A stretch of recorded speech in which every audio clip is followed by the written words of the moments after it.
Justin, he's great. And we're live. Hey.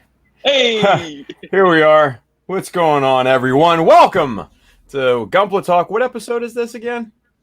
It's episode 620 wearing headphones for that infinity. intro. 50-something. You guys figure it out. I don't even know. But welcome. 54. Hey, 54. Thank you, Zach. So welcome to episode 54. My name is Tim, one and only Shadow Mech. I am one of your many co-hosts here. We're going to talk about GBWC getting canceled today. So that sucks. But there might be consolations. Depends on where you live, of course. Yeah. I feel like in the last episode, we talked about a lot about GBWC being canceled, kind of basically all our predictions for that, and it happened. So called it. Not a whole lot much else to.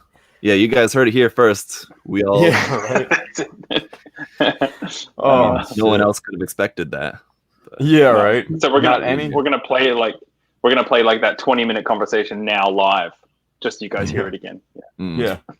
We'll be back in like half an hour. We're just gonna replay that. Don't worry about it. Change my t-shirt. Yeah. There you go. Yes. Oh God. All right. So without any further ado, let's go around. Let's see what everybody's working on. Meet our fine folks around here. Who wants to start? I don't know. Look, Let's have Josh start. All right. I'm more important, so yeah. Go. Well, he's probably not everybody. working on anything Gunpla, so we'll just get the non-Gunpla stuff out of the way first. That's and a then good we call, can focus actually. on Gunpla. Right? I actually have something working on Gunpla wise, but maybe I won't show it to you now since you're just being so I don't know what. Yeah. A rude boy. I might show you another board game if you're not careful, Zach. You watch out, and I'll run you through all the instructions. I'll get my face ready. Dude, yes. Nice. I was really impressed how long you held up for last time. Now, hey everybody, Josh Rodera from Australia. And what I've been working on is I got myself the full armor big boy here. Ooh. And I still just like building them up inner frame wise, putting a couple little extra parts on there. And I did some, you probably can't see it. How do I do it?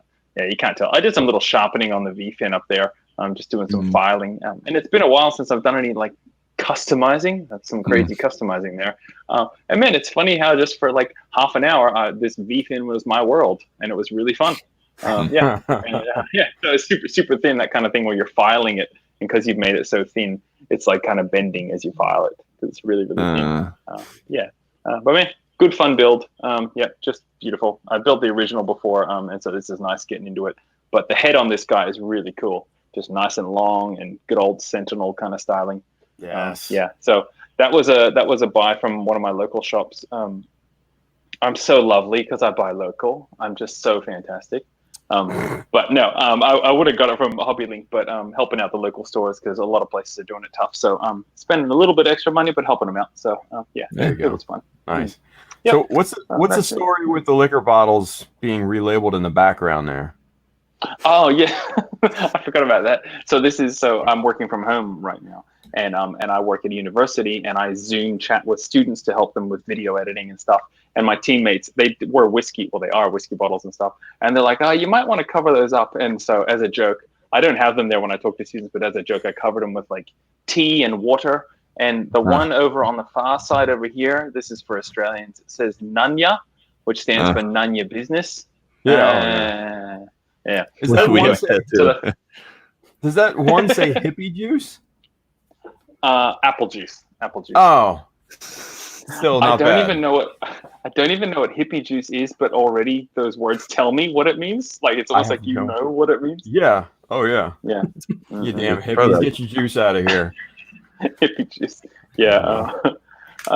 So That's awesome. I think that's about it. That's all I've been working on. I'll have a little show and tell for something that's non-Gunpla in a little bit. I gotta transfer it to my computer. So you guys go. There we go. All right. Well, I'm glad you left the labels on there, Josh. I'm glad. Yeah, they're official labels. Yeah. Because I don't want any alcohol being shown in this video and it getting demonetized on YouTube because the YouTube CPM these days is just in the trash. Yes. Oh, jeez. Wow. Is it really? I don't need a video getting demonetized with alcohol in the background. Oh man. show. Not safe for kids. Zach, trust me, if we can be idiots on mechanism and drink and get drunk, you don't have a thing to worry about, buddy. Trust me. Yeah. Better safe than sorry. Hippie juice. Yeah, William. Huh? Go ahead. You can't mention the C word. The C word, right? Like the new C word. That's the main key. What the? I've heard that, but maybe not. Yeah, I didn't think it's a big deal. No, we talked about it last night. Yeah. Oh, okay. It's all good. Yeah. If you're mentioning it over like a bunch. Huh? Well, yeah. And if you're giving like advice and all that, yeah, it's just. I think if you just mention it, it's okay, but yeah, don't. It's like Voldemort. Don't. You know. Simon, yes. Jesus. Yeah, Will over there on YouTube, he says hippie juice will help you find the truth. There you go. There you go. Yeah. Nice. Anyway. Psilocybin. Oh man, awesome. All right, so Simon, you're up next. Hello, I'm Simon, otherwise known as Gundam UK, and I am working on. Let me get the full title for you. Oh yes. The RGZ 95C Riesel Type C Defensor A+B unit, and then in brackets GR. I don't know what that means. General Rebel. General Rebel. Oh, look at Zach and Tim here. Okay. Here's a question then. What does Riesel stand for? Refined Zeta. What is it? I don't remember. Something like that. Refined Regazi L or something. I don't even know. Somebody out there is probably going to know better than us. So whatever. It's refined Zeta Gundam. Something with the EL. Good one, Simon. Sure, makes sense to me. I love it. That's great. Something lead. Well, anyway, because I saw you post that, Simon. Oh man, how you liking it? I really like it actually. It's a good little kit. It's got kind of lanky proportions. Yeah, which I'm enjoying. Really wide shoulders. Yeah. And I've just started on the legs, which are quite interestingly complex. Lots of different panels and stuff. You're not quite to the main unit yet. Once you build the waist. No, that's it. Yeah. We've got the whole backpacks thing going on. All multiple, four of them. Yeah. I forgot how big that backpack is. Oh man. Oh yeah. I just love the fact that it's got like a little kickstand behind it. Yeah, to keep it up. Yeah. Just to keep it standing up. It's great. It's crazy. I built that one a few years ago, and it's just good old shelf presence. It's huge, and it's just, and it's fantastic. Yeah, it's really cool. Yeah, I felt like I needed to do something a lot bigger. Now I've got the time, I guess. Nice. And you finished you finished your Jagan though too, right? Yes. Yeah, my super fun painting project. Hell yeah. Yeah, all done. I don't have it here, unfortunately, but too bad. But it looked good. It looked really good. Thank you. Awesome. Did you post a video on that, Simon? Yes. Yeah. Okay, I didn't see that. Sorry. It's okay. But for everyone else watching, you go watch if you haven't seen Simon's master grade Jagan build. Watch that. Yeah. It was cool. I saw the pictures on Facebook, but I didn't see if there was a video or not. Yeah, it looked good. It looked really good. Cool, all the flashy RX colors and everything. It was good. Yeah, I thought I'd go with some really nice high contrasts on this one. Oh yeah. Nice. Zach, what are you working on, buddy? Well, I was hoping to have this a little bit farther along to show you guys, but at least I can show you part of the Mazinger 160 Mazinger that I'm working on. Here's the arm. So you can get a sense of the colors anyway in the painting. So I'm going for like a test type kind of colors, orange, black, and white. I like colors for it. And I don't know how well you can see it, but I did some pre-shading on this, which I very rarely ever do. It came out pretty well because of like the design of this. I felt like I had to do some pre-shading on it because it has like such a like armor panel separated design. It needs like something more than just a straight up flat paint on it. So yeah, it's going good. Yeah. The orange is really cool. I like that a lot. And so basically at the moment, all the base painting's done and I'm just ready to start on all the detail painting, which there's a lot of that as well. So that's taking a while. And another little fun side project that I'm working on is the Wave Galaga fighter kit. Oh shit, look at that. All right. Which I'm right in the middle of editing the work in progress video for that. So I'll upload that probably a little bit later tonight after the show. I'll just finish editing that. But I will explain this in that video. So if anyone's watching, they're going to watch the video later. They're going to hear this twice. But just for those of you guys, and people who are watching live now, the paint scheme that I'm doing for this is going to be based off of a was it HE219? I think is the number for it. Night Fighter. It's a German aircraft from World War II. There's a really interesting camo pattern on it. And from when I was in Chile earlier this year, one of the other guests was a guy from Singapore, Suresh Nathan, and he's an aircraft modeler and just like kind of a scale modeler, military modeler, does a bunch of scratch building and stuff too. I was talking with him and he was showing me his model that he was recently painting, like the actual aircraft. And he was showing me pictures of that and the camo on it looked really cool. So I was asking him how he was making that. And I was telling him that I was working on this kit and he suggested to try the camo pattern on this kit. So that's what I'm going to do on this. So right now it's just right before I'm going to do that. It's like basically the aircraft, just the bottom is basically black and the top is in like this color. And then it's got like a pattern. I guess I could pull up a picture to show you guys, but yeah, I'm keen to see this. It's got a cool pattern on it. Let me see. Is it like jagged around the side? No. No? Okay. I'm thinking of something different then. And it's going to be kind of complicated to do. So I'm going to, what I need to do is try some tests first. But let me see. Let me share my screen. Yes. Just use your power pretentious and do it first try. Yeah, just go for it. Just do it. Like let me see. HE. Did I not do it right? 2219, not 129. There we go. If I put the right number. I love that there's a HE129. Or something. I don't know. Anyway. That doesn't complicate things at all. Like here's an example. You can see like the bottom side and the top. But what Suresh was telling me was that a lot of times people will do it wrong in that they'll paint like the base white color and then like for the spot they'll just like spray spots on there, like the dark spots, but actually that's the wrong, not the way that the actual aircraft was painted. Right.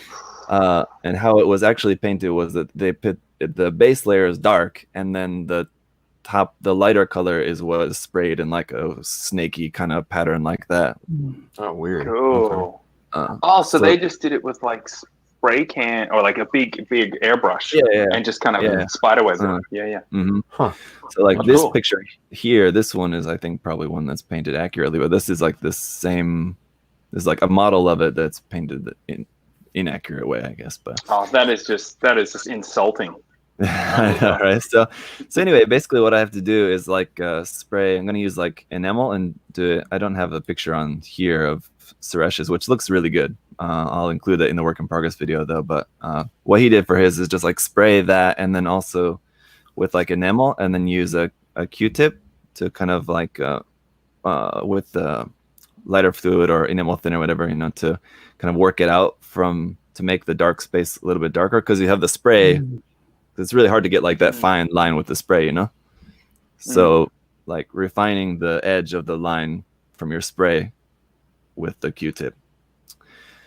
Oh man, that's cool. That makes sense. I can see why military modelers get super into like the rivet counting details because that's how they did it.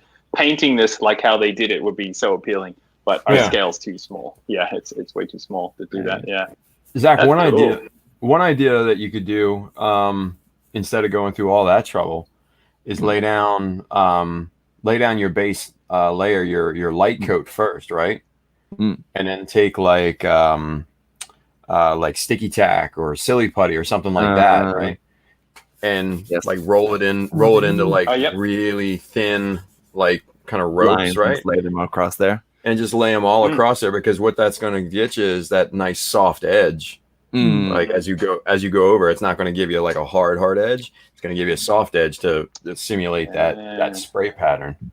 Yes, that could be a lot. And it would give you those like kind of triangle pointed and then rounded on the edge, which you can't really get with a Q-tip. You can't get that point. Yeah. Man, that could be a lot easier. I'm just throwing it out there. I get what you're saying. You know?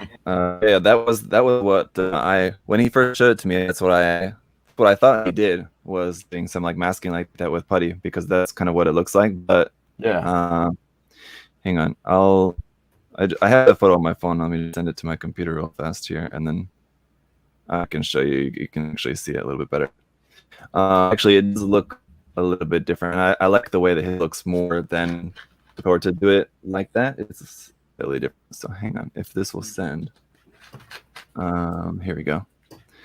And I'll share this as well. Hang on.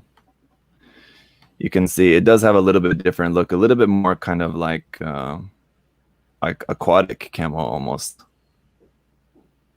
Here you go. You can see that. So this is his model. Oh yeah. So you can see how it's the lines are like sharpened, but not super a lot. It's kind of a lot of kind of inconsistency to it. And that's what I want to try to recreate. So I like the kind of tonal gradation in the spider webbing too. I dig that a lot, actually. So yeah, I kind of like that better, honestly. Yeah. What's the camo meant to be camoing with? I'm not sure. It's a night fighter aircraft, so that's why the bottom is black, and the top, I don't know. I guess it doesn't really matter that much if it's gonna be flying at night, but flying above, yeah. That's cool. It's just a darkish pattern anyway. So anyway, yeah, that's the other thing that I'm working on, and then a couple other things too that I can't really show because it's just kind of in pieces. But hang on, I just grab this. Yes. This is going to be so worth it. It better be worth it. I know, right? I just don't remember if I showed this to you guys. Dying of anticipation. The whole Sotheby last time. That's done. No, he wasn't done. With the teal. I like it. Nice. Done. Yeah, as well. So that's the other thing. I need to record a video documenting this. Nice. Now that this is done, I can see there's the back. I did like a kind of greenish tan kind of color for the fuel tanks as well. I like it. That's the real grade, right? Looks cool. Yeah. Nice. That's awesome. And also working on the HG Marcosius, which I've done a bunch of modifications to, and it's kind of almost ready to start painting. And also the HG Origin Gundam. I'm not doing any modification to that, just getting it prepped and sanded for painting. So we should start painting those pretty soon. And then also need to start working on the resin God Gundam. The 100 scale God Gundam is the next thing I need to start as well. All these projects, man. Yeah. Crazy. Yeah. Crazy. I was telling Simon before we started, the next thing that I'm getting ready to build, just the snap build in my live stream, is the new the Gundam Recon. Hey. And have never built this kit, so I feel like feel kind of embarrassed. Yeah. We've been building Gunpla for so long and never built the Gundam Recon. You mean that? Yeah. That box art is so nice. The box art is amazing. The model inside of it, not so much. Yeah. I haven't built it myself either, and I've been like enticed to get it. I'm like, man, the Vercar, but no, it's not good. I mean, it's the old GMC frame. I mean, they basically took the old GM Type C, slapped an RX head on it, and redid some of the parts to, make it an RX. But that's kind of really where it ends. So buy it for the box art. Yeah. Yeah. I mean, hey, yeah. It's not. Trust me, It's not a Verka that we know today. It's not up to those standards at all. It would be amazing if they did like a 2.0 version of that, since that was like their first go, and it was they kind of phoned it in, honestly. But I'm not a huge advocate for 2.0s, but I think that could probably use a 2.0 just to bring it up to Verka standards. That is the first Verka, hey? Very first, yeah. Yeah, okay, yeah. Yeah, and like I said, they absolutely phoned it in. They were just like, let's slap a Verka on and let's call it a day. That's it. Basically, the entire reason why I wanted to get the kit was because I've had this here forever. What is that? Which was from the Gundam Mark II, the head Vulcan pod. Okay. Which who sent this to me? I forget. Goose VF. I forget. I can just remember it. It's Goose. YouTube name. Suddenly forgot his actual name. Anyway, but it's been years, so that's how long it's been. Who was kind enough to send me this. I've talked about in a video how I wanted to make this kit, and he sent me this. But the Advanced Zeta version of the RX-782 Gundam has the Vulcan pod on the head. Oh, shit. Okay. So I wanted to paint it up in Titan's colors with the head Vulcan pod on it to make the Advanced Zeta version. That'd be cool. Yeah. I'm looking for it. You guys, are you familiar with that design? I'm looking for it. No, not at all. I've never seen it. Yeah. Man, I love the levels that us pros are at. You have the tiny little Vulcan part, and you're like, man, I'm going to buy that whole other kit just so I can put this onto it. It's great. Oh, God.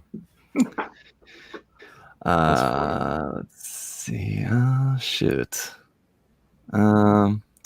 There's art of it. Anyway, you guys, I'll look for that. You guys can go on, and Tim, you can talk about what you're working on while I'm looking for this. I'll find it. Hell yeah. All right. So, you guys, what I'm working on and what I've been live streaming here for the past, I don't know, few months or weeks, it's all blending together, like we said. Every day right now, every day is Saturday for most of us here in the States. So first thing I'm working on is this little guy right here. We're doing an SD Unicorn HG kind of bash, and let's see, I went ahead and cut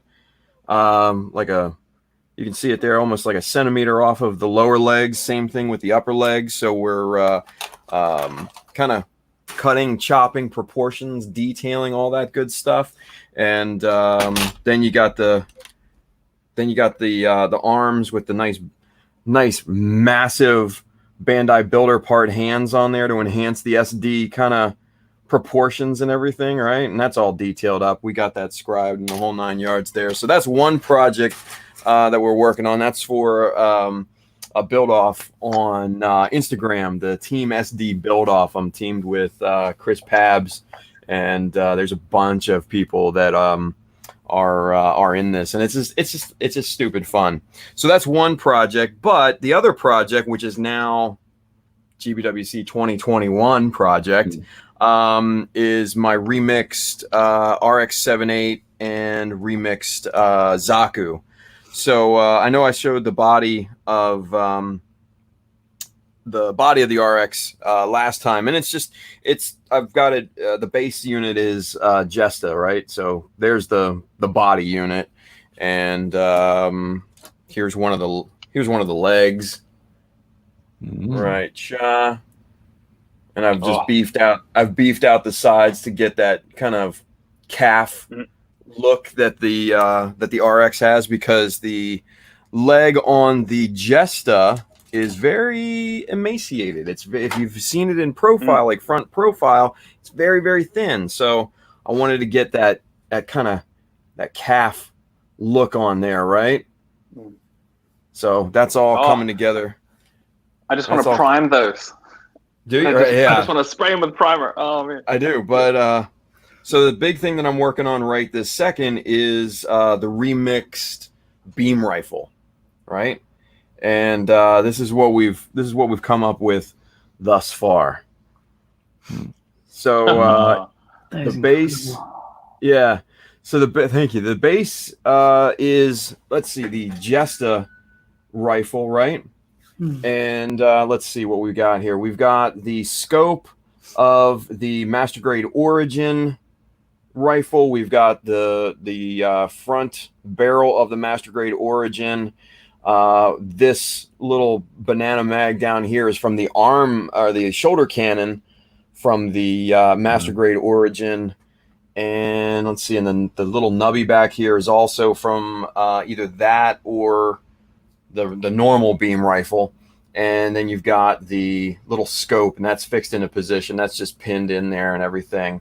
And then I went ahead and kind of went crazy and added this scratch built this little laser cannon type thing, right? And so there's the other side of it, and it's coming out really, really good. We've got some red wires in there and everything. And did a bunch of little some plastic sculpting on the laser cannon, and that's coming out real nice. But then we did the shield, which that's the new shield, completely remixed. That's the GM Sniper 2. What is that? The GM Sniper 2 shield, and then I went ahead and put the cross on there, and just bordered that out with styrene strip and everything. We're gonna paint this up. Gap in the side of there. Oh, on the sides, yeah. So that's cool. Yeah, those are hollow like that. Oh yeah. Those are gonna stay just like that, and we're gonna keep the look of this. And what I figure I'm gonna do is instead of the Jesta's shoulder shield, this old thing, this is gonna go in its place on that pivoting arm and everything. And that's, like I said, it's all remixed. I did the same thing on the Zaku build end of last year. So these two are going to be kind of going at it. And so remixed RX-78, remixed Char Zaku. Yeah, it was supposed to be for the 40th anniversary of Gunpla, but that's not happening. So we'll just we'll hold it off till next year. Yeah, it's fun. It's a lot of fun. We got to remix the bazooka and everything here. So we'll get to that. Yeah, we'll get to that. Anyway, that's what I'm building. So there we go. So Zach, you got some news for us or something? What's going on? Yeah. Or you got something else first? What? Well, still looking for that damn picture.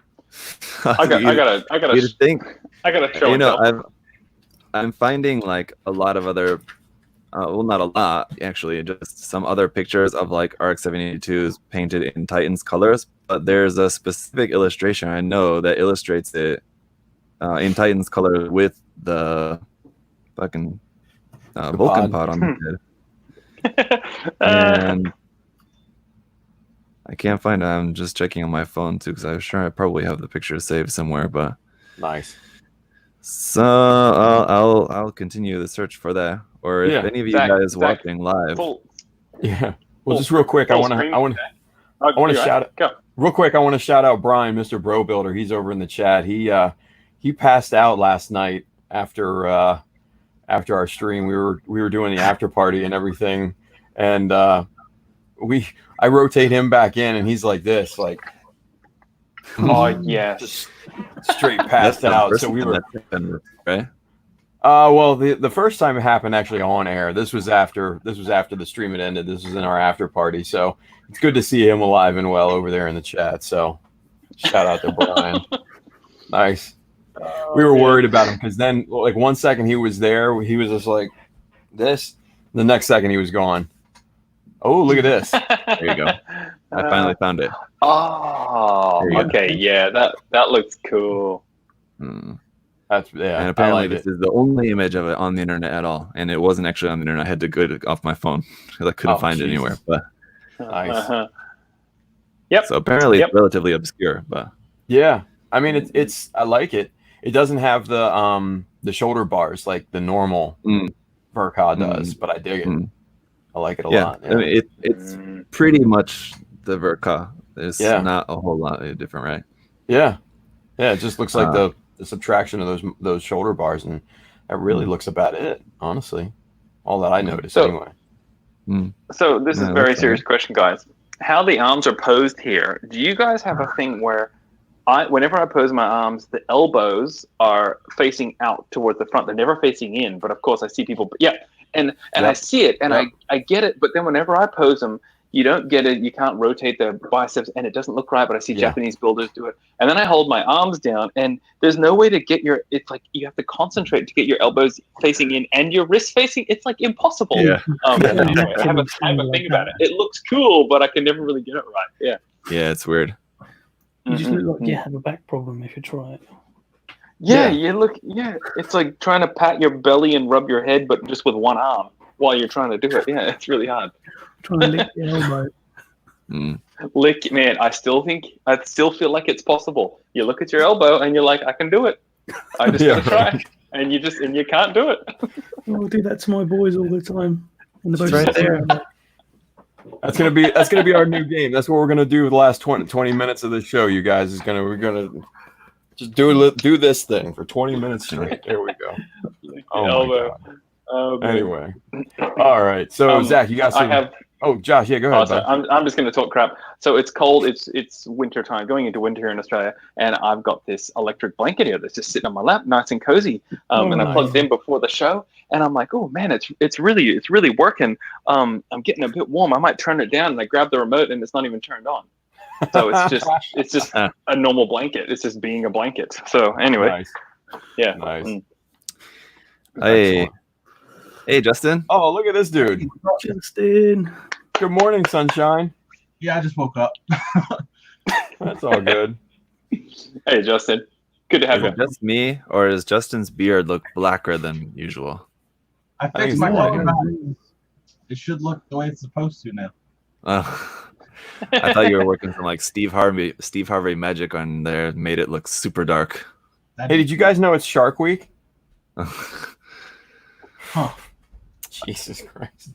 Damn it. Well, now we know. Get it. I think everybody knows now, right? Jeez. Okay. Yes, I do have some news. But Justin, you want to talk about what you're working on first, as we're just finishing that? Justin, it's like you have ghosts up in your ceiling or something. Yeah. And you're like, you can't say anything. I did watch for my hobby room, so I mounted it to the wall so I can build and I can look up and just see what I'm doing, because normally I put my computer like right over here in the corner. Sure. Yeah. It's very funny. That's something I worked on. I've got this little Mackay guy. And then he's looking up at Zach. I just finished the wound wart. Hey, cool. Oh, nice. That's nice, dude. And then I finally got around to taking a couple pictures of this guy. Yeah. Hey, cool. Nice. How's your photography video done? People appreciated it? A little bit, I guess. I mean, I don't really check back too much. If people comment, I'll obviously go look at it. But it's out there. If people want to see it, they can see it. It's there. What? He's so modest, isn't he, kids? All right. Check this out.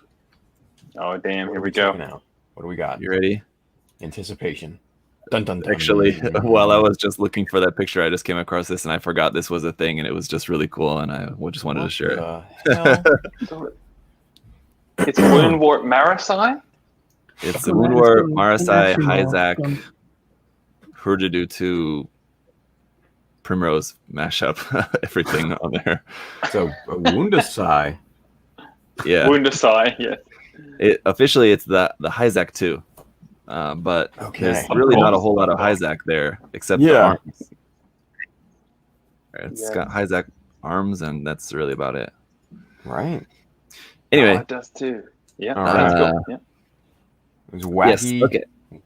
Wacky AOZ kits, man. Anyway. Yes. Speaking of wacky kits, hey. Yes, indeed. What's going Death on? Beast is here, and a Talk lot about sooner than I Mono-Eye. expected. Talk about mono eye.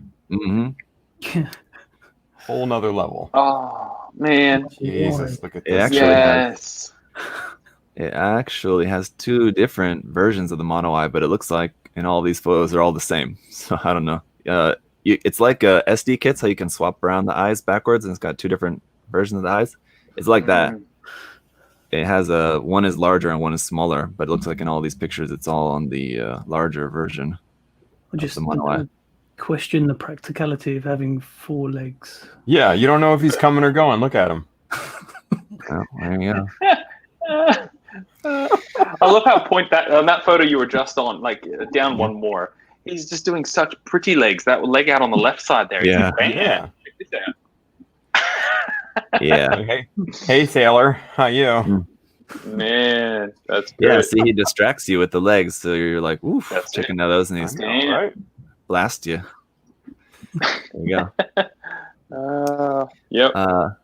But yeah, not a surprising kit, but it's coming out sooner than I was expecting, so that's cool. But word. See, man, this is just Bandai.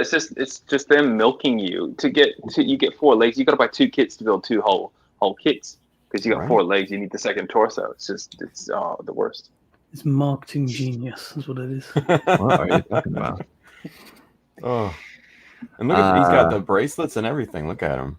Yeah, and that seam line you can see right there through the middle of that spike. Oh, it's for God's sake. That's not going to be difficult to fix, is it? Nah, come on. What? Man, not at all. Come on, son. Yeah, and not to mention the seam line on the top of the shoulder and everywhere else on the kit. It's a pretty seam heavy kit, but it's cool. After building the Build Divers version of this, the Eldora Brute, the legs are kind of like what killed me. I was really looking forward to this release, but then after building the Build Divers version, I'm kind of just not really too into wanting to pick up this one now either, because the legs don't rotate at all, so you can only bend them like in and out at the top joint and at the knee, so they can't rotate. It makes it makes posing it like kind of very difficult. You can do this, and you can have the legs just standing, or like on a weird angle like this, doing some goofy ass pose. Or like this picture, like this is just some trick photography here, because the only reason it looks good is because like this exact angle. If you're looking at this from any other angle, it would look really goofy. Yeah, I mean, yeah. I don't and then know. it can do that to like the flying pose. But, oh my! Wow. It's doing a pirouette. Yeah. Yeah. That is a super pirouette. God. Yeah, like this too. It just looks good just only from this angle, just from my experience with the other version of the kit. Is that like a spiked bat that it has? What? It's a machine gun, which is also used as a club. Have you not ever seen G Gundam, Tim? God, no, and I never want to. Like, that's embarrassing. This is so bad. Yeah, I mean, G Gundam is very embarrassing. I'm very sorry for that. Yeah. But geez, yeah. You have to watch it. It's one of the best Gundam series. Get the hell out of here. No, man. God. No. You can watch Sailor Moon, but you can't watch this? Hey, don't knock Sailor Moon until you tried it. Well, right back at you. Technically, I've never tried it either, so hey. There we go. Anyway. Yeah, that's coming out. Let's see. This is another odd one. The Quattro Bagina Rick Diaz HD kit. All right. There you go. So this is they had that P Bandai Build Divers variant come out not too long ago. Was the Build Gamma, which was like the weird white version of this that had like it had a totally new head, and it had like the Rick Diaz head mounted like on the gun. On the gun, that was fantastic. But for the Build Divers version, they redid a bunch of the kit, like a bunch of the joints, and it has a lot of new parts. The shoulders are like all completely new and everything. So it was like a 1.5 kind of version of the HD. So then they kind of then just retooled that to just make a like 1.5 version of just the regular original kit. But apparently there is a difference between like just the regular mass production red version and the Quattroporcina red version, and it's like a very slight difference in like the thrusters on the back skirt, I think, and that's kind of the only difference at all. Oh. So, not really a whole lot different, but it has to go fast. Oh 3 yeah, times faster. Yeah, of course. Jesus. So I mean, if you ever wanted a good HD Rick DS, it's the best one you're gonna get probably. 'Cause they're not. If they're putting this one out, they're not gonna put out, I don't think, like a full-on like revived version or like full-on like 2.0 version of the HD, right? Yeah. If they're making this. Or a Shizram DS. Yeah, well, that would be cool if they use these new parts to make a new version of the Shizram DS. I'd be all in for that because that's definitely the superior version. But yeah, never really been that much of a fan. You built and painted the MG, right, Simon? Yes, I've got another one on the shelf as well to properly detail up. But, yeah, very clunky. Yeah. Never been a huge fan of the design, but that's there. If you ever wanted a Rick DS, well, there's this one. This thing I know Justin is really excited about. Jesus. Oh yeah. Oh my. Hey, look at that. The MS General Purpose Hanger. I'll admit, in pretty much every form, it looks kind of derpy, except for with the PG. In 160 scale, that looks all right. I could use that with a PG. That actually looks like the same. I think me and Josh are about to say the same thing. Yeah. I think we were about to say the same thing. It's the parts from the Mark II PG? From the GPO. No, the GPO one. GPO one, yeah. So, yeah, I think it looks good. Here you can see, like with this version, just with the RG, it's kind of like, not that cool. With the MG, that's a little bit better, but Kotobukiya, or not Kotobukiya, but what's the other Wave that makes the H hanger? Is that master grade or perfect grade? This is master grade. Oh, this sure that looks like. Yeah, sorry. Yeah, that's perfect. Yeah. They're okay. I was just thinking this was the one they had of the. But anyway, this one's also perfect grade. But yeah, I think the H hanger parts look a lot better. But I don't think it really adds anything. Yeah, it's a bit too thin, and I think the biggest problem is there's no backing to it or anything. It just looks fragile. I mean, you got to dress it up, I'm sure, but like on a building. Yeah. Josh, I think you also had that. It's that Chogokin base, right? You got the same one as me, right? Yeah, I got that one. Yeah, I got it just mainly for the bottom bit of it. Yeah, I really liked it. But yeah, it's great. Feel like using like these parts, like if you got this and used it like in combination with something like that, could be really cool. Yeah, because it has that just thick base at the bottom, which this doesn't have, which really adds to it. Yeah. Or just like using this in combination with just the H hanger sets or something. The problem with those though is that they can be kind of hard to find at times and pretty expensive. So like and not cheap. Yeah. This set though, with it being a Gundam base exclusive thing, it's also not going to be very cheap either to get in the US. Look at the part size with the crossbone. It's like it's a Duplo. Yeah. Goofy looking. Oh man. People don't realize, but their crossbone, like real grades, is actually shrinking every day. It's just getting smaller, even after building it. Right.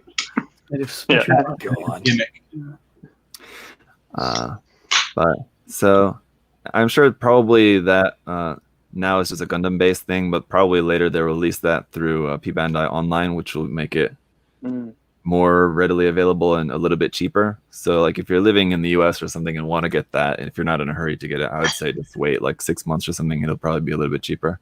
Yeah. You know, it would look even better in that frame. What? A G Gundam. Dude, resin G Gundam. Maybe if you watch G Gundam, you would know that they don't even use frames. They emerge out of a space pod rose petal bloom. So they're like, they're birthed into existence by no the Great Machine or something. Like, what are we doing here? They're called, get out of here, dumbest ever. Anyway, what do we got next, Zach? Called? I want to show a picture of that, but I don't even know what it would be called. G Gundam. Is that it? Behind? Is that? Did you miss it in that one? Yeah, that one right there with that big green. No. What is that? That's some like cauldron thing, you know. Oh, a cauldron. Oh yeah. Okay. Commonly associated with Gundam. Yeah. I mean, because giant robots need a cauldron, right? Yeah. What would it be called? I don't know. Dumbest thing ever. Anyone in the chat can help me out with what that thing is called? Oh, there's probably more people in the chat that can help me out more than anything. Jesus. Chrysanthemum? Transport pod? I don't know. Let's try that. Transport pod. Yeah, that's not right. I don't know. Just whatever. Okay. It's not worth it, Zach. Trust me. It is worth it. Another little bit of P Bandai Astrograde Astray kit. Surprise, surprise. Flight type, yeah. It's not bad. Yeah, the flight type backpack is pretty dope. I like that. Yeah. It's not bad. It's such an Astray backpack. Look at that. Yeah. It's cool though. And it also has the Bukyu. Oh, why is there no pictures of it here? It also has the Bukyu part that goes on the hand as well. Why is there no pictures here? The Stray Flight Pack P Bandai. There we go. Maybe this is it. Oh, this is not gonna work. Well. Okay. Oh yeah, right there with the little the dog head. Yeah. It's got that thing. Oh, this is the P Bandai America US site. Hey. But yeah, it's got that thing that goes on the hand. It's kind of weird and wild. There you go. Like why'd they cut the head off of Baku? What is that, a Baku? Yeah. Why'd they cut the head off of that and put it on the hand? Like, I don't get it. It's weird, dude. Astray got really weird with all the stuff. The one with like the giant arms and everything, and it has like the 150 meter long sword thing too. It's crazy. I mean, it's no G Gundam, but shit. No. That's going to be an ongoing joke from here on out, right? There's a difference between weird and awesome. Dude, that was such a good sentence. So you're saying that the Astray flight type is awesome? Yeah. Cool. Case closed. Oh, anyway. This is neat. I like this. I don't mind it. I don't hate it. I dig it. Let's go. Is the butt flap, is that like just two female lady long nail fingers? I mean, yeah, why not, right? It's cool. I like that backstory. With wings, no less. The thing that I don't like is the weird bits attached onto the side of the feet. Yeah. It's kind of aerodynamically wrong. Right? Yeah. The shield has a drill that comes out of it. I mean, it's all good shield. Why not? Yeah. Yeah, the bits on the feet are kind of odd. They're not really that noticeable, really, but when you see them, you're like, "Oh, what's that?" They're like a little bit odd. They're like carved parts. Yeah, like the calves on another RVO kit moved down to the feet or something. Yeah. But yeah, it's a cool design, and I like it. This is the one from the game, right? Yeah, or not game, but what is it? It's just like a mobile. Yeah, it's like a short story or something. What is it? It probably says here if I can read this thing. The mobile. Game app, but yeah, I was gonna say it's something that's only in Japan. I'm pretty sure. I don't think it's been released for anywhere else outside of Japan, as far as I know. But okay. yeah. So it looks all right. Yeah, and was not expecting much more HDIBO kits, but I guess we'll still get a few more.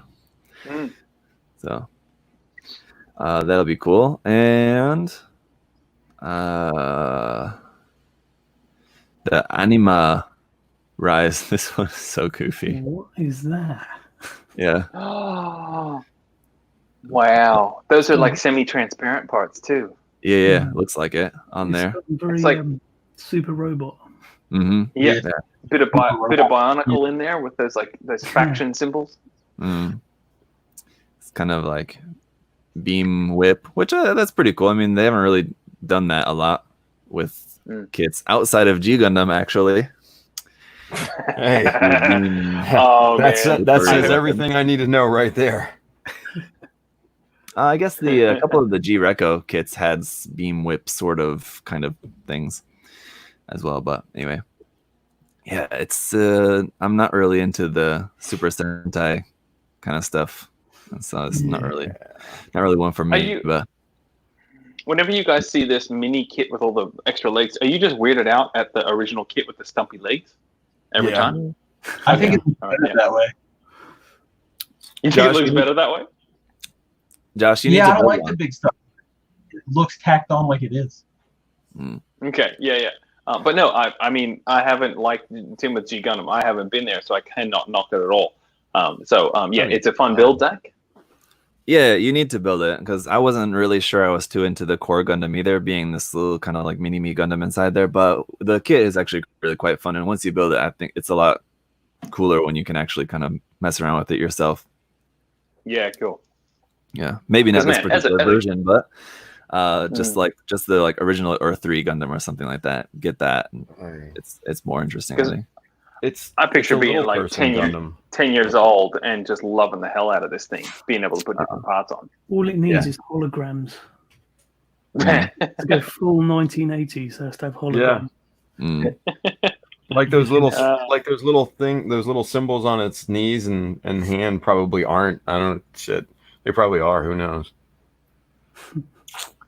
Like the old Transformer little heat rub things. They were just the bomb. Yeah, you rub it. Yeah. I mean, it's interesting, but not for me. And this one, other Build Divers armor set, add-on set. It's just let's see. Here's the set by itself there. It's got a really weird kind of upside down Gundam face head sort of vibe there in the center of that. I didn't even notice. Yes. Yeah. I think they've been kind of like use. What's that? It's like a bootleg version of the Frame Arms Girl Charger pod. Yeah. Right. I mean, it looks it's Mobile Suit Butler. I mean, that's exactly. Tell me I'm wrong. I mean, it looks like a Mobile Suit Butler. Yeah. It does it, yeah. Bringing your keys. The weird Gundam head face a bit in the center reminds me a lot of the CeraV Gundam backpack. How it has the big Gundam face on the backpack of it, you know?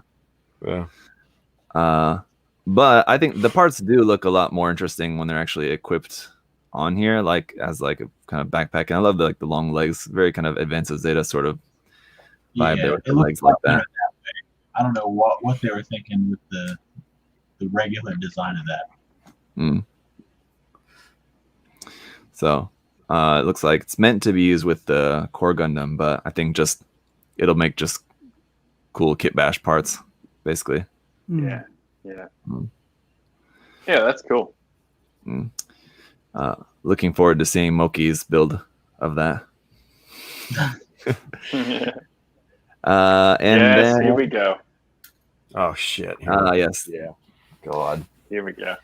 The real news at long last here. The dog in a tutu. The Bond Doc. Yeah, how do you say it? Is it Bond Doc? I want to say this properly. That's what I've always said, and so I don't know. Okay, all right, cool. I'm sure the Japanese is probably Bond Doc. I don't know. I'd have to check. Yes, yes. So many extra syllables. Bound. Bound Doc. Doc. Yeah. Maybe. So I showed this to my girlfriend. Every time there's some weird Gundam coming out, I'm like, "Hey, check out Gundam," and I show her, and she's like, "What?" And she goes, "Man, like, how crazy is that? Like, you'd never get that." And I was like, "Oh, yeah, I am." And I'm like, "Man, I'm evolved to this like morphed where this stuff. I'm like, yeah, this is cool." Whereas like when I first started, I'm like, "What's this crap kit?" Mm-hmm. Well, I mean, it can do that. So, I mean, I'm sold. Dude, yeah. I mean, how many mobile suits can turn into a mushroom? I mean, oh my god, mobile suit mushroom. Here we go. I mean, you could do the Zeon. And the further transformation where it's just claws. I mean, that's a little bit more something anyway. It's a bit Gabfly-ish sort of. Yeah. Certainly got again kind of vibe. Picture this thing in different colors, like some real military colors, and it totally changes how cool it is, I think. Yeah, that's true. Yeah.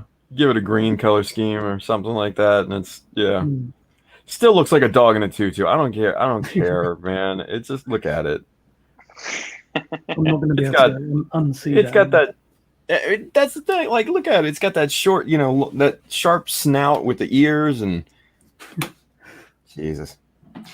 These data designs just got weirder and weirder, man. It'd be cool once it comes out and someone modifies this to make that version from Valley of the Gods. You guys know that? Mm-mm. Dude, your freaking lore knowledge. What the hell? Right? It's too much. It's a weird thing. Maybe it's like some weird animation. I don't really know much about it. I just know that it has like very Gundam inspired designs. I think is it not right? Someone correct me in the chat if I'm wrong. I thought it's Valley of the Gods. Is that right? Because I was going to say that sounds Egyptian, which you've got the kind of Egypt gods with the Anubis and stuff.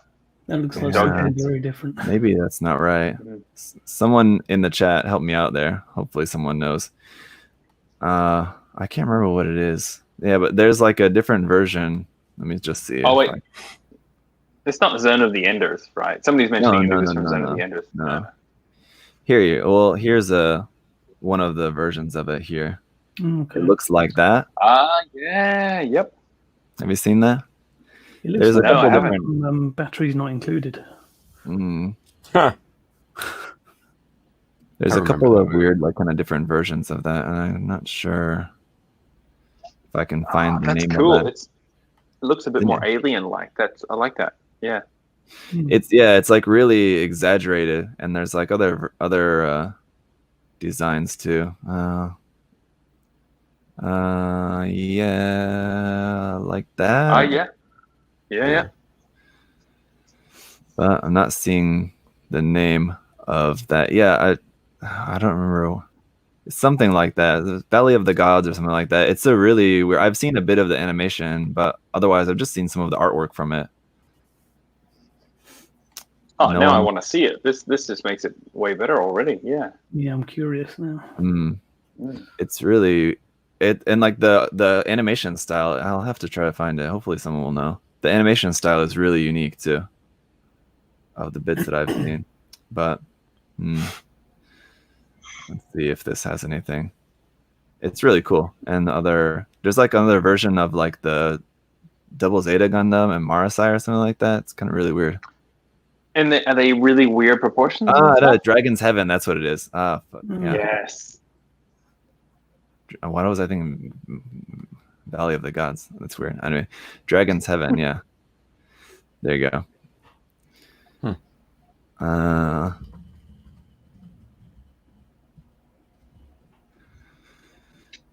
Here you go. I won't play the animation because I don't want to get any copyright strike or anything. But here you can see like there's the illustration of the Bondoc sort of design. So I don't know if it has like some sort of actual connection to Gundam or not, because the designs are very Gundam inspired. Like this one, then you'll have to check some other pictures of it, but it's like very designed after like the Alpha Zero. You can see in some different pictures. And there's another one. Well, you can see some different examples of like the mecha from it, but they're like really like alien, like exaggerated versions of different Gundam designs. Yeah, it's really strange. But you can get a sense of the art style of the animation here too. Yeah, it's like this one. I'm getting a heavy metal vibe. Yeah. Remember that animated movie from back in the day? Like that's kind of. It's they've just put that on Netflix. Did they really? Yeah. Jesus. Here you go. Like this is another one too. The Neo Cheyenne. So, kind of based off of the New Zeal. Has the green color and these big long shoulder bits of like the New Zeal.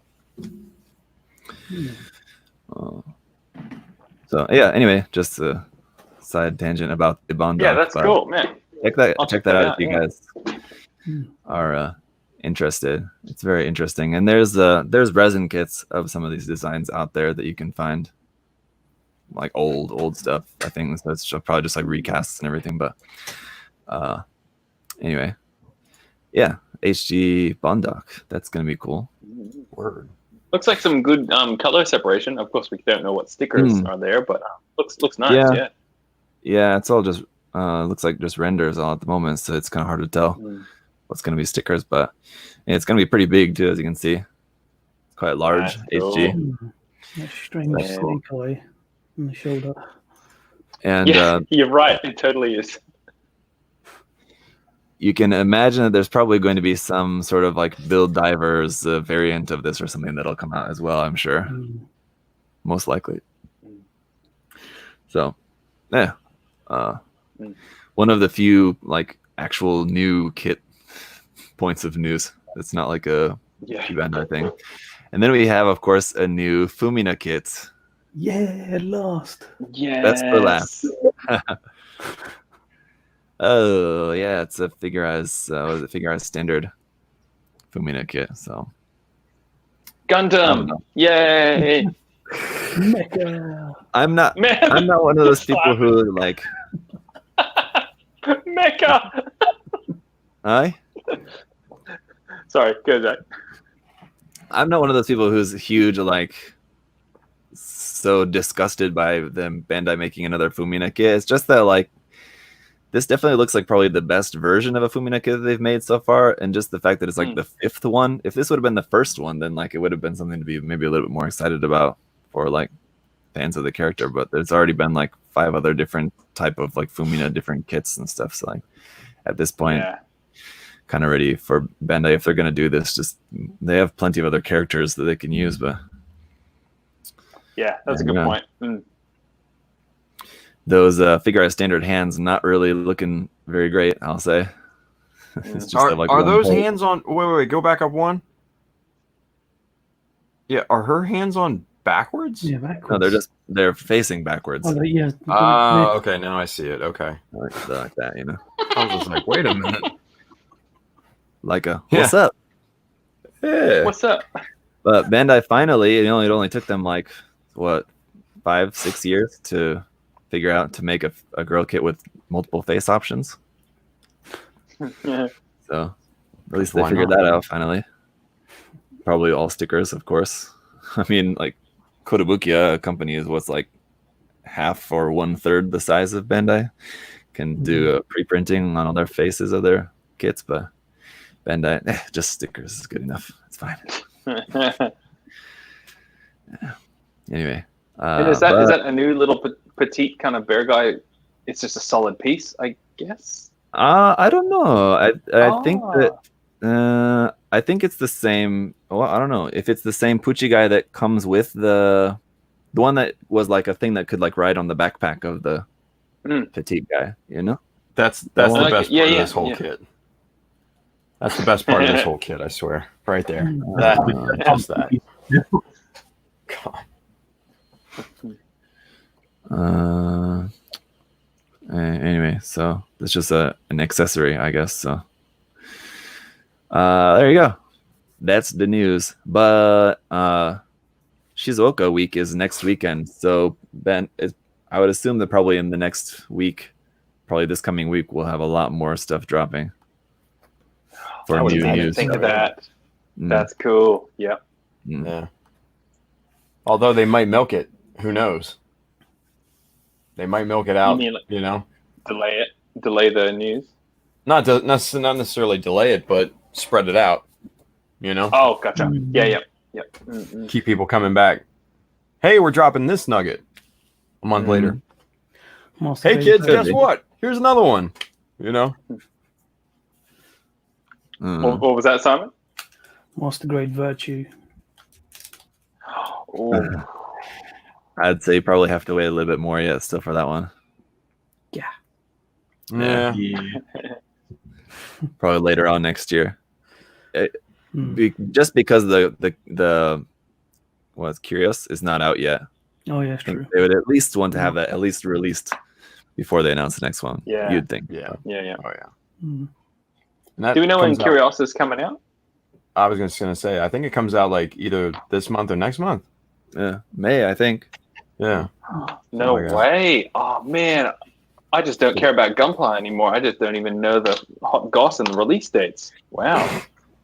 A couple of the June kits got delayed to July, so but the Curious didn't get delayed, so I'm guessing that's maybe May, not June. Then It looks like May. Damn, cool, sweet. Yeah. So I think Adam said he's gonna have his next month, something like that. Mm-hmm. So yeah, that'd be cool. There But I can assume that probably from like the Shizuoka, like what would have been Shizuoka news, that what we can probably expect to see in the next week or two is probably more news about the new PG, the new PG RX-78. Oh yeah, the unleashed version or whatever. At least we'll see some new pictures of that, I would assume. And then probably whatever else is going to be the next master grade later on in the year, too. There'll be some other news about that, I would assume, and maybe some more like maybe they'll show like the prototypes for any other HG Iron Blood Orphans kits that they're going to make, if they're going to make anything else other than the one that we saw. They'll probably will have some prototype for that, and probably a couple of like new build divers prototypes, maybe. I would assume. Word. I don't know. What about what do you guys think about the new RE kits? Are they gonna do any new RE kits or what? Because there's like nothing in the. I hope so. Yeah, the RE kits are cool, man. Yeah, I think so. Like you know, a perfect candidate would be the Penelope.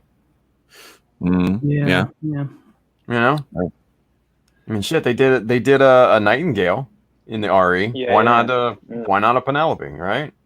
Or Penelope, as they called it in Japan last year. That was so goofy, right? Yeah. It took me a second. They said at the GBWC ceremony. The what was it? Koji. He called it Penelope. Yeah. Oh no! And I'm like, what's a Penelope? Oh, the Penelope. Like what? Yeah. Penelope. Yeah. That was weird. Oh, man. Yeah. But yeah, I think that would be a perfect candidate for an RE. Doing like a I don't know. You think like they would make like a master grade Cassie and then a RE Penelope? Because if they were gonna make one as a master grade, then they could make the other one as well, because it'd be using the same frame, right? But that'd be massive. But master grade Penelope is I think probably not gonna happen. Master grade Penelope. I mean, let's put a price tag on this thing. I mean, you're talking more comparable to the Deep Striker. You think? I would think there'd be a little bit more plastic in that. Not if it is a Re 100 though. Well, no, I'm talking about as a master grade. Talking about it as a straight master grade. Full inner frame, with all the workings on the flight pack and everything. Because I'm looking over here, right? I'm looking at my high grade on the shelf, and I'm looking at the sheer size of the high grade box compared to the high grade. It's gigantic. Yeah, it's enormous. Yeah. I don't know. Personally, I would prefer just if they were going to make a 100 scale of either, whether it's RE or master grade, I would just prefer a Cassie rather than Penelope. But yeah, me too. Yeah, me too. Yeah, but for possible candidates, there, that's one. Yeah. Anything else? Who knows? Yeah, what else could they do? Like anything else related to any animation or anything going on recently? There's kind of like nothing really to draw from unless they're making like some master grade from Build Divers. Kshatriya. We definitely need the Kshatriya. Everybody wants it. They got it. Yeah. And from that famous legendary image showing all of the we got like half of that list. Yeah, I know, right? I mean, they're making their way through the list. I mean, it was like right down the line, and then like it went down to I think the Leo was on the bottom, and it went back up. So like we got one whole row. They're making their way through it, man. Yeah. So man, I don't know. That infamous image. I've got it tattooed on my back. I've got it tattooed on my back, and I get it tattooed off whenever they get it finished. The only thing they promised that one is the one for the RGs when it was like the Gok and the Goof and the GM and the ground type, and I'm just like, where's my ground type, guys? What's going on? Yeah. That's when they did the new high grade ground type, Justin. They were like, "Oh, you want a real grade? Ha ha ha! No." I mean, the high grade is too, but I would definitely rather have the real grade. Yeah. What was the wording? Was it like now planning or like under investigation? Like they choose their wording really well for that kind of thing. Yeah. In planning. In planning, consideration, review. Yeah. What was that? Huh? No, I was gonna say, what was the one? The Ribbons mobile suit, the Reverse Gundam or whatever it is. What was that called? A Reborn's Gundam. Yeah, Reborn. Yeah, Reverb, whatever. Anyway, I think that'd probably be a good one for RE. Wasn't that on it? Wasn't that on one of those lists? Yeah, wasn't that? That's on what I'm saying. List? Yeah, it was on that one. Yeah. Yeah, it was on the list. Yep, I'm just checking it now. There you go, Josh. But Bandai haven't done any non-UC kits. In the RE line, they haven't done any non-UC kits, so it seems like that's probably it wouldn't be the case. I swear, Justin looking up at Zach is the funniest thing right now. What are we gonna do? We like I'll hang my webcam like from my TV here. It'll actually be really good. Yeah. Hey, there you go. Now we can up a bit. Yeah.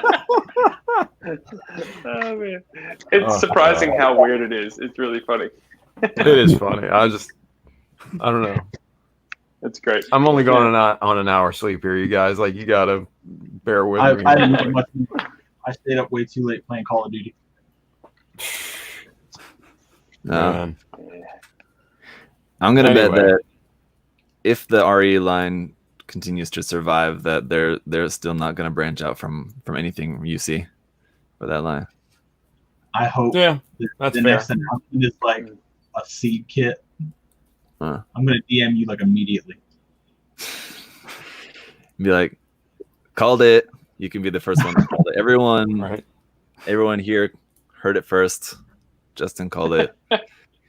Justin is now considering seed as the new RE kit in planning. Yeah, you're gonna give us like the what's that, like grunt strike? The dagger. The what? Dagger? Yeah. That. Did you say butt strike? Grunt strike. Oh, grunt strike. I thought he said butt strike. I'm like, but what's strike. That? Who was a what's that HD that's coming out? What's the name of that? I suddenly can't remember. The that seed HG kit that's coming? What is it? No idea. Of that grunt. They're making seed HGs again. It's fucking. I know we're getting a perfect grade again. No, come on. Somebody help me out here. Windham. There you go. Thank you, Alex, in the chat. The Windham, yes. Windham? The grunt that I did not even remember at all. But we talked about it a few episodes back, a while back when it was first announced. It's a HG seed kit that's coming out. Oh, yeah. Yep. That's also probably coming out in May. I think it must be in May as well. RE100 Buck cool. Strike. There you go. I like it. Yeah. yeah. Oh man. All right. Should we talk about GBWC? Yeah. Why not? So, yeah, for those of you living under a rock for the past 3 days, GBWC is finito this year. Postponed. Postponed. Well, canceled.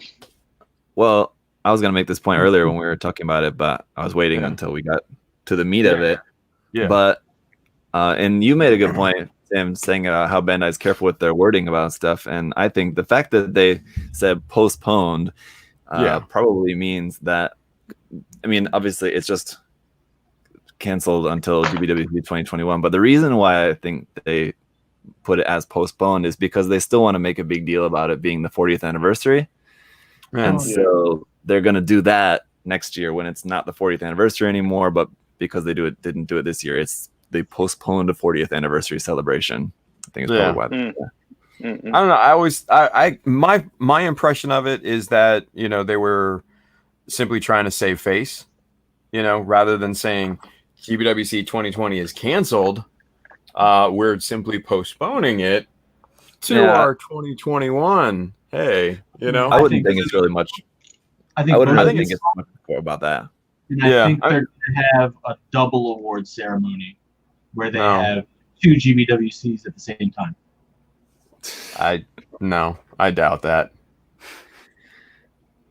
Wishful thinking. A and B.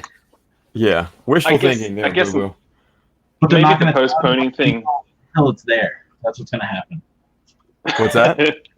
They're not going to tell anybody that they're having 2 award ceremonies until everybody's there. They're going to be like, all right, and then they're going to unveil the winner, and then the lights are going to darken down. They're going to be like, and the third place winner, and then they're going to do the whole thing again. So Win has an opportunity to win world champion twice in 1 year. So there you go, done deal. Yeah, that would probably happen. I want to just, if anybody, I want to take a look at this.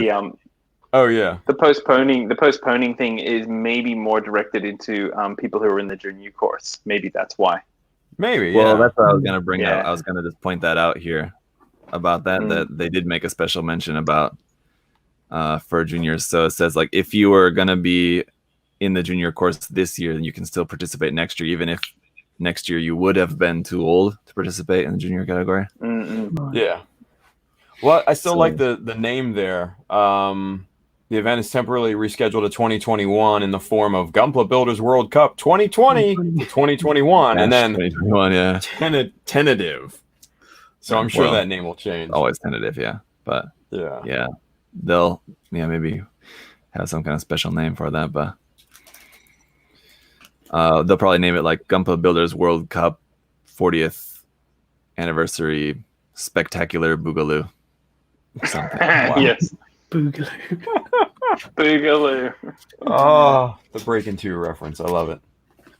So, So it's canceled. We got more time. Look at it that way. Look at it that way. Like even like here in the US, like we were talking about it last night. Those of us that are, competing in the Northeast, we have like an extra year and a half now at this point. To work on our kits and refine the concepts and all that. So I dig it. I'll take all the time I can get. Hell yeah. I didn't even think of that. The Australians who have like 3 months left or something, they just be like, "Oh my gosh, it's so relaxing now." Right. Jeez. So I don't know. I think it's a good thing that they killed it altogether. What do you guys think? Makes sense. Of course. Oh yeah. Oh, totally. Yeah. Yeah. I think it should be interesting. I think we kind of talked about this a little bit last time when we were talking about this subject, but it'll be interesting to see like if there's like a noticeable difference in like a much better quality because people had so much more time, or if it's going to be like, you know, because every year it's pretty amazing quality either way. So if it's just going to be like similarly as amazing as usual, or if it's going to be like something you can really tell like people had a whole extra year to work on it, you know what I mean? Yeah, because I can see that there's a lot of people who would be working on it and now it's delayed. They're like, sweet, and they just put it off for 6 months and then just go I'm sure do that's it later as well. That happens. Yeah. I'm curious too. Yeah, and probably for a lot of people too. I mean, you would think that like having more time doesn't necessarily mean that they would have a better idea or a better skill level from what they were able to do this year between this year and next year. That gives them more time to learn more stuff if they were going to develop their skills working on other things like in between. Yeah. But like if I already started working on a project now, and like rather than spending 6 months, I was working on the same project for a year and 6 months, just working on that one project, it doesn't necessarily mean that one project would be that much better just because I spent a lot more time on it. I mean, I don't know. I mean, you have time to refine more details and yeah, but you know, what I mean your is overall you have to have the eye composition for that. Well, yeah, you have to have the eye for that, and that's what I mean. Like if you don't have like the skills, that's what I mean. Like not the technical skills, but like the maybe creative, artistic skills needed to do that refining, like you're talking about.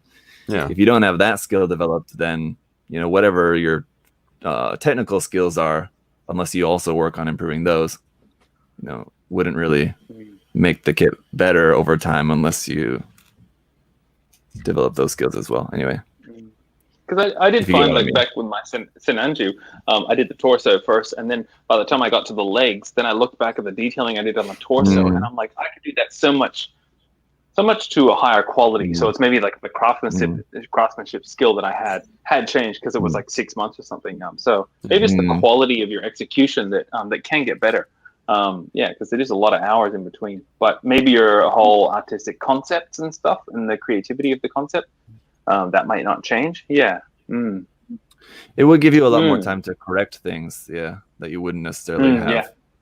Yeah. Or do the kit to like maybe you had like 50 ideas for details and you could only do 25, but now you can do all 50 or something like that. Yeah. Exactly. Yeah. Yeah, I mean, I'm thinking back, like to Josh's point, I'm thinking back to the Hummingbird. I mean, that thing took 4 years, and it didn't look, nothing looked the same in the beginning, detail wise that it ended up on. You know what I mean? Like, and I would go back to other pieces, like Josh said, and just be like, all right, this doesn't look right compared to this, which I just finished. So then I'll go back and rework, some of the parts and everything. So. Yeah, I think definitely having more time, people can refine their ideas a lot better. And like I said, even learn new skill sets. I mean, hell, like adding LEDs or resin casting or something like that, you can learn, not in a lot of time, I mean, trust me, I mean, that stuff like that, you need practice and experience on, but just to learn basic standards, you can learn that pretty quickly. What would be like experimentation? Yeah. What would be super smart for Bandai to do, and hopefully no one at Bandai is watching this, because I have to try to send him an email, be like, "Yo, I got an idea for you." They haven't heard it yet if they haven't seen this video. But what would really be smart for them to do is to use this time and do a whole multimedia campaign of putting out content to help tutorial kind of content. Now that you have a whole extra year to work on your GBWC entries, here's some really awesome video of the Meijin showing how to do whatever steps, some different painting steps or something like that. Just some sort of tutorials put out from Bandai to fill the gap, help people do what you're talking about, developing their skills more, using this time to develop their skills more. If Bandai got behind that and made a whole campaign out of it, that'd be like really good for them, I think. Yeah. Kind of like what universities and colleges are doing. They're doing all their teaching online, like doing extra stuff. Yeah. Rather than just sitting on their thumbs and just like saying, okay, it's postponed until next year, so see you then, and like nothing in between. Yeah. Because I wonder how much the postponement is going to delay some sales and I guess promotion time that they would normally get. I'm not sure how much that translates to sales, but they're missing out on that kind of explosion. Yeah, explosion. Yeah, I wonder Thanks, how much. Nice portmanteau. I wonder too how much it's affecting their production, because like I said, a couple of the June kits got delayed to July, so I'm guessing that's maybe just because they're like maybe trying to do like social distancing in the factories or something like that, so they had to like tune down the production in the factory maybe a little bit. Yeah, maybe. But I don't know, like, just because I don't know like what the situation, I don't know too much about the situation in Japan, like how it's going there. So if they have like less people in the offices working, like doing the actual like design and administrative stuff as well, or if like that's all fine, but it's just the factory like needs to slow down or what. From what I heard, everybody's locked down in Japan. Everybody's working from home. So Bandai is not in the offices at all right now. Yeah, office workers at least. Wow. Now factory workers, I don't know. Yeah. So yeah, you know. Man, I've said it before. I want a detailed documentary of them polishing those molds. I want to see that stuff. Oh. Me too. Me too. Well, I'm just super happy that Shizuoka Hobby Show was canceled, because that means that our tour of the Bandai factory was also canceled. So I'm just really super psyched about that. There you go. We were supposed to do there. Next time, I guess. Not salty about that at all. It'll be okay. Have you guys been watching any of the Moving Gundam kind of vlog update videos on Gundam Info? No, I had seen that there was some video about that, but I hadn't watched it yet. They're fantastically cheesy and corny. Like, not much is happening every week or whatever, but they film it and they got all the over exuberant kind of voiceover and stuff, and a lot of Japanese flashing and stuff. But it's pretty cool seeing everybody, and they're like hammering in these pins into the side of the leg, and the pin is like 3 feet like diameter. Yeah, hammering that in and stuff, and they're like, there's actually one video, I'm not sure what episode it is, but the guy working on the hand, and you see the hand there like this, and they're trying to get all the servos and everything to work, and then you just see the hand like close and open like this, and it's pretty cool. Seeing the hand move. The leg moving isn't that extraordinary, because it's like, here it goes, watch out. Yeah, right. It's like really slow, but I mean that's the whole point of it. So I've been skimming through a few of those, and they're pretty fun. Yeah. Nice. So I don't know if you guys probably Simon and Zach and Josh didn't see, but so here in the US we're having kind of a conciliatory competition that Bluefin's putting on, and cool. Yeah, so it's a really good idea. David Clark from Bluefin came up with it, and it's called the Bandai Hobby Open. Unfortunately, it's only for folks in the US, but the idea has been spread to all of the other GBWC competing countries. So who knows? Your home country may pick it up and run with it. Who knows? Not yours, Simon. It's never coming to the UK. Don't you dare even hope. God, right? So it's actually any Bandai hobby kit, right? That's ever been produced, right? So David jumped on a live stream with me yesterday, and we were talking about it and stuff like that. And anything, like almost anything goes. Anything Bandai hobby. So Blue Label, Bandai stuff, and then kits and stuff from the past, right? So you're talking Pokemon, Digimon, Star Wars, Star Blazers, Kamen Rider figures, DBZ, any Gundam, like old school Macross kits that Bandai produced. B Club resin, like, is even totally fine. Yeah, yeah. Like somebody actually asked that, and David was just like, "Yep, no problem. We'll accept it." B Club resin, like, of course it's got to be original, but So yeah, so it's actually pretty awesome. So there's 3 tiers: beginner, intermediate, and advanced. And the winners of each will win a prize and trophy and all that fun stuff. So so here in the US, man, you can kind of go crazy and kind of spread your creative wings, so to speak, and try some cool stuff that you may not necessarily have tried before. Maybe look at this as a trial run for GBWC next year almost. So I think it's gonna be pretty awesome. So I hope other countries pick up on it and kind of do their own thing with this, because it's pretty damn exciting. I'm not gonna lie. Like, you can do some crazy kit bashes and stuff. Yeah, I did not even think of that as an option, but that's just so sensible, and that's great. Yeah, right. Yeah. And it's all online entries, right? I guess. Yeah. All online entries. So one of our friends here on Mechanism, Julio, Mr. Clip and Nubs on Instagram, he wants to do a Buzz Lightyear kit. And we were spitballing ideas last night on Mechanism, and there were ideas of like full armor Buzz Lightyear, with like massive armor and everything. What's that? With missile pods. Yeah, that'd be sick. And changing out the wings for the wing Verka, the nice angular wings on. Putting those on Buzz Lightyear, I think would be awesome. Full battle damage Buzz Lightyear. Oh, yeah. We were spitballing some great ideas last night. So, but that's the kind of level of creativity that you can put into this. Like, it's just amazing. Like, you could do these stupid little, Toy Story, hobby kits. Like, those are all in.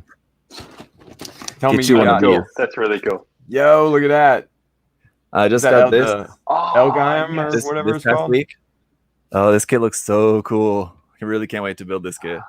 How old is that? Is that new? Like, no, it's 2007. Okay. Yo, I was really surprised how, just sorry to kind of sidetrack the conversation, but it's a Bandai kit, so I was thinking like you could enter this in the thing. Yeah. Totally. It'd be a quite obscure one, but anyway, yeah, I just recently got that kit. It looks super cool.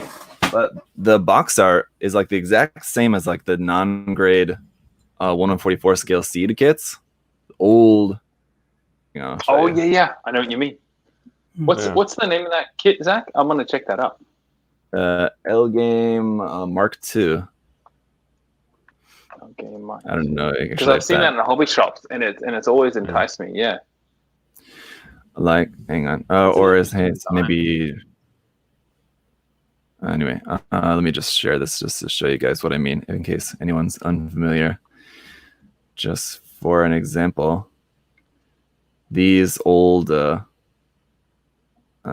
this, the 1/44 scale non-grade seed kits are like that. And if you look at this, like the box art and the text, fonts and everything is like all exactly the same size. Or exactly the same like kind of style to here. Yeah. It's just at the bottom instead of the top. But no, that was very interesting. It's like when I'd seen pictures of the box art online, like when I was ordering the kit, I was just like expecting, like, I knew it was like a pretty big kit, but just I had the image in my mind of it being this tiny little box because it's like it looks exactly the same as those ones. But then I got it, I'm like, damn, it's really big. So nice. I'm super excited for that one. Actually, it's really cool. Nice. But anyway, just another Bandai kit that you could use in there if you wanted to. Oh, hell yeah. Exactly. Exactly. We were talking about, bashing 30-minute mission kits with like Star Wars figures and all sorts of corny stuff. Like, it's going to be a lot of fun, and I can't wait to see the entries. So it's going to be awesome. Interesting. Yeah. Yeah. So it's going to be all online. Yeah, all online from what is it? May 4th to September 1st. I'm one of the judges, so yeah, bring your A games, everybody. It's gonna be a lot of fun. No public voting. No. That's and good. And what David said on last night's stream, he says if we feel that someone enters in a lower category that needs to be bumped up, we will absolutely bump you up. So no sniping on the beginners or the intermediate. So yeah. If you're too good for that, yeah, we're gonna bump you up. Sorry about your luck.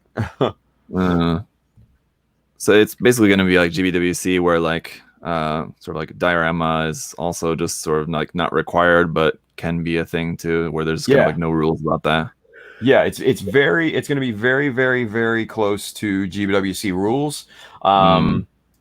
Obviously no bootlegs, no third party, style kits as your base or whatever. Greeblies and stuff like that, detail parts, from like Kotobukiya and stuff like that. Those are all fine. Same type of rule set from GBWC. But just as long as it's a hobby kit, that's all that matters in terms of your base kit. So yeah, it's wide open. It's wide open. I think it's going to be a great type of event. So should be interesting. So when did they announce this? Because this is the first time hearing about it.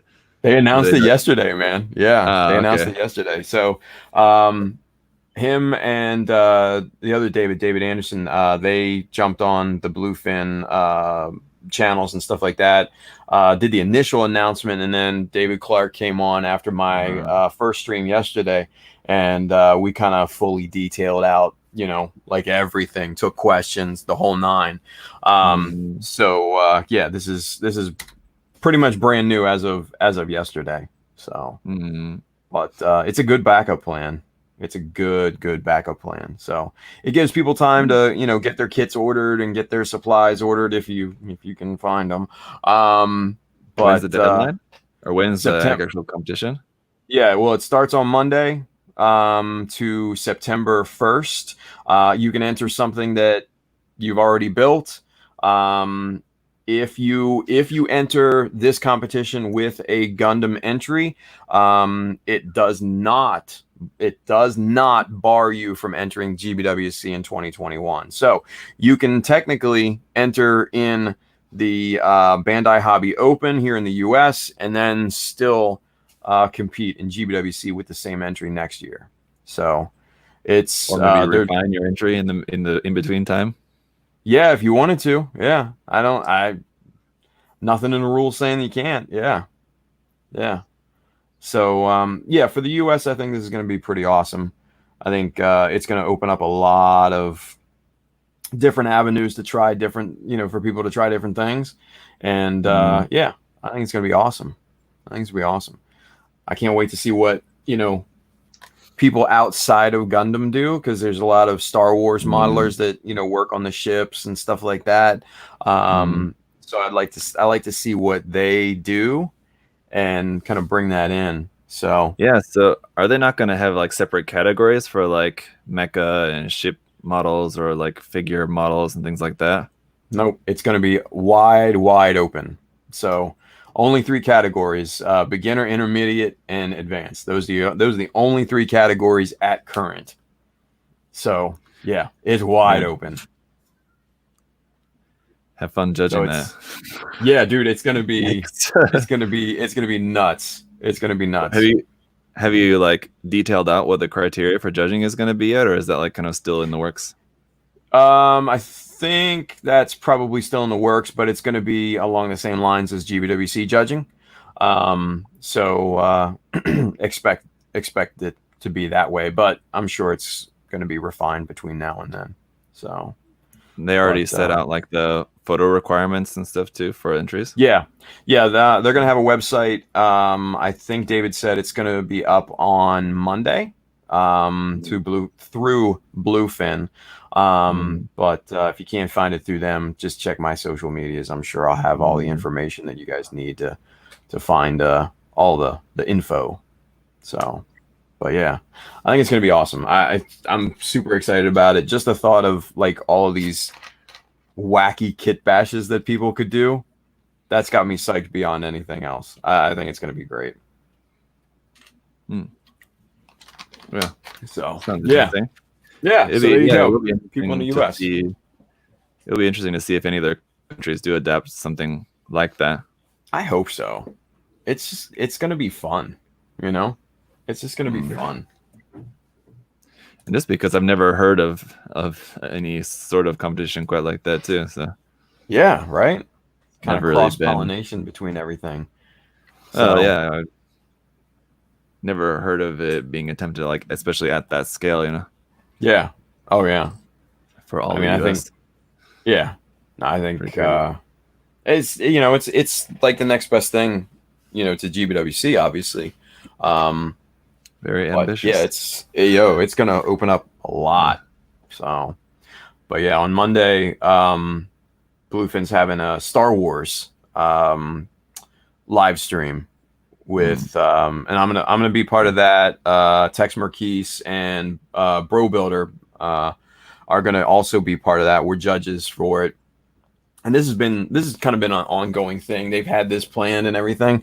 But what David said yesterday is that you can enter that into the Open as well. So anybody that enters into the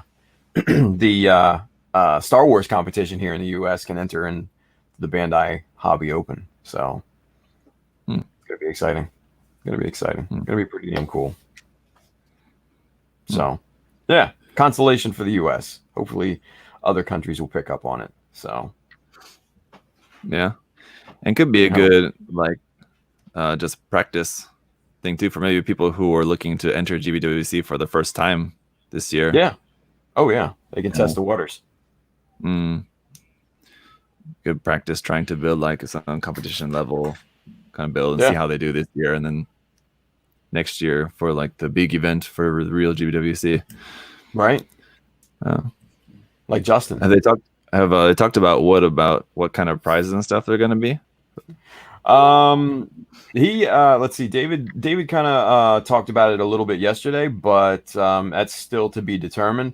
Definitely some nice model kits. From what he said, nothing necessarily standard release. So, kind of special stuff. And then he's also trying to get some nice trophy awards and stuff like that for the winners. So, yeah. No trip to Japan? Not for this, man. No, not for this, unfortunately. Womp womp. Next year. Maybe just a trip to Chicago instead. You get a trip to New York City in the winter time. I don't know if anybody would really want to go to New York right now, but hey. Yeah. Fun times. How many judges they're gonna have for that? Was that all announced? All the judges are gonna be? No, the judges are still pending. Obviously me and David right now. So other judges will be as of yet to be determined. So, but I can tell you, it should be interesting. Let's put it that way. Should be interesting. Yeah. I can't. All right. I can't say any more than that, but it could be interesting. Yeah. Okay. I hear what you're putting down. It could be fun. A little fun till 2021. Hey. A little spice. There. A little bit of hot to your tamale. Yeah. A little pepper. Hey. Little chili in your chili. Yeah. Right. Nah, it's gonna be a lot of fun. It's gonna be a lot of fun. I'm really looking forward to this actually. Just the amount of fun that we had brainstorming dumb ideas last night has just got me just freaking psyched about it. I won't lie. So I'm looking forward to the entries and stuff. So hopefully Justin gets off his ass and gets the building. I can say that now because he's not even here. So well, I'll say it when he comes back. As a matter of fact, off his ass at the moment. Technically, you're right. Yeah. He can't be building. Sorry, what was that, Simon? Just say maybe I can reach down, see if I can find Yeah, There get you him. Oh man. God, that's great. Yeah, he went off your way. Yeah. He's somewhere in the void there next to you, Josh. Oh, there he is. Oh, Now he's back. Justin, Justin, you gonna get off your ass and enter the Bandai Hobby Open with something? we'll see. I don't know. Oh, You know I don't like to cop compete. out answer. Come on, We'll see. No Jesus promises. Christ! Come on, son. No promises. He's just throwing you off because he's got the I know. secret plan. I know, That's right? it. Yeah. Finish that dominance or whatever you got going. Dominance. What were you? What? Or Pale Rider? Sorry, Pale Rider. Ugh. Same Come on. thing. Jeez. Come on. Ugh. You make me do it, aren't you? Come on, son. We'll see. Listen. Guys, the last piece that I need to actually like start working on it again, potentially coming. So Okay, so you'll have no excuses. well, I am working on a goof and an Easy 8 and a resin commission and some other stuff right now, but you know, Do you guys hear these excuses? I just look, man. I don't want to compete. I just don't have any interest in it. I thought you wanted to compete in GBWC though. Like, come on now. I mean, like for fun. All right, so this is the next best thing. This is fun. This is total funsies right now. You could do something don't tell him completely off the wall. Fun. I'm just saying. We'll see. We'll see. All right. Jesus. We'll see. Yeah, see, Brian over there, Bro Builder, he says Justin's just like Julio. You have to guilt them into participating in social events, right? No, I go do social events. I've been to the IPMS shows and stuff. I just don't have that competitive spirit. Aw, Hey, womp womp. It's all right. you need to just like binge watch Build Divers on repeat and Oh God. get Why would Gundam I Gunpla. watch something I don't watch? Because, dude, then you'll get the Gunpla spirit. Is that like you'll be like, Is that like the Gunpla equivalent to the Heart of the Cards? yes, dude. I forgot about that. How have I forgotten about that? Oh my gosh. You'll be like watching the episodes, and then you're like, wait a sec. It is freedom. Gunpla is freedom, and then you'll just explode with just freedom ideas. Yeah. It's freedom. And then I'll scribe a bunch of lines and paint something in 5 seconds and Oh man, Heart of the Cards. That was great. There we go. Oh my. So yeah, so GBWC womp womp. Mm-mm. Canceled. Done. Couldn't have seen Forget that about coming. Yeah, well. So, Josh, you got to get in Ryan's ear there and try to get him to organize something. Not like he's got a bunch of time on his hands, but classic Ryan. Nothing on his plate. Yeah. Right. No. I didn't even. I was genuine before when I'm like, I didn't even think of this as that idea. It's so obvious. So yeah, I'll talk to him and see. yeah. Yeah. Mm. I know the different countries have this has gotten this idea. Mm-mm. So no excuses, Ryan. Come on. I'm sure there won't be anything like that here in Korea unless it's like some other much smaller kind of thing. Yeah. Because never then know. it's not like in America you have Bandai as Bluefin, and in Australia you have Bandai as Hobbyco. Here Bandai is just Bandai. So if Bandai's not doing their thing, then no one's gonna do it in their place, you know. We have other shops, but we don't have like a Bandai distributor here. It's just Bandai. So I don't. If they're not going to organize something, then that means some other like small group would have to organize something, and just wouldn't be that big a thing. Absolutely. Absolutely. So, probably not going to be anything here. I would assume. Yeah.